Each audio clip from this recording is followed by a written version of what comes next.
going on, guys? Devo here. And in today's video, I'm going to show you guys how I sharpen my saw. I'm just going to show you guys my filing process on the teeth and the drags. First and foremost, I want to always recommend gloves of any sort.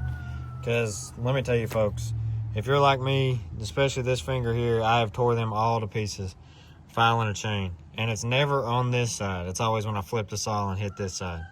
Alright, these are the files I use. I use the Steel's 316 files for the 325, and this is the handle I like. I really prefer.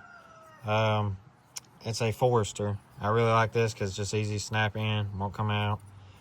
And then for my flat files, I got tired of the small ones, so I went to Harbor Freight and bought the 5-piece 12-inch file set.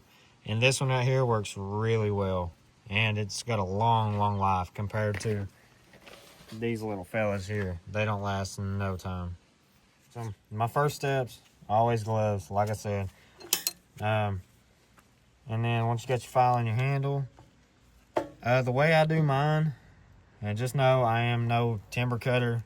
I'm a firewood guy. I do not claim to be a professional timber cutter. And everybody, there's thousands of different ways to sharpen a saw. So I always hit my teeth first, and then I'll hit my drag. I always hit my top plate first, which is right here, and then I'll hit my bottom plate. So on the back of the tooth here, you can see a line, so it shows you like what angle you need to be in.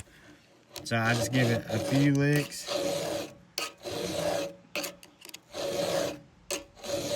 Straight across.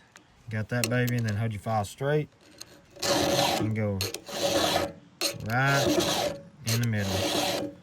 And you don't want, which everybody does it different. I don't like the big, I guess you'd call the, it makes your chain more aggressive if you cut your bottom plate way back and leave the bigger tooth. And you better hang on if you do that. I just like to, hit my top plate, then hit my bottom plate. And as you guys can see there, let me move the tripod, see if I can give you a better view here. That right there, did I zoom in?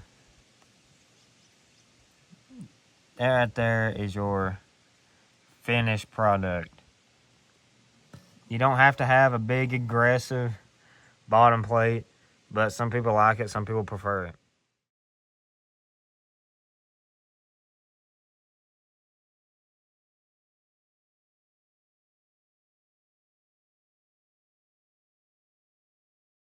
This is your finished product on this side. As you can see, that right there is exactly what I want in my chain. Now, if I've got time and I'm not in a bind and trying to rush, once I get this side of the chain done, I will go ahead and hit my drags for this side of the chain. I would not touch this side until you get your other side of your chain done. Your drags are set to your teeth. I use a depth gauge and any flat file that you want to use there. So the way I use it, just put it tooth to tooth, and you'll be able to go over that sucker and just hit him till it's flat, so you're not grinding nothing no more. And that will be now set to that tooth. And you want to keep your teeth relatively the same size if possible. Sometimes you get one tooth destroyed and you'll have to completely readjust the tooth.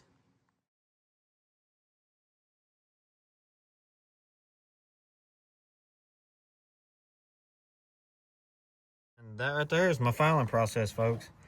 As you can see, she's razor sharp. And you just watch that tooth fall off. And this side is done. I'm gonna go ahead and sharpen this side of the chain, and then I'm gonna show you guys the finished results. And now, here's the finished product.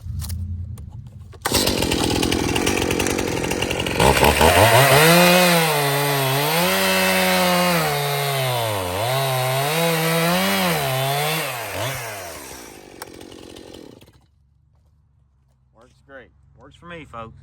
But hope you guys liked this video. I hope it was some kind of help to you.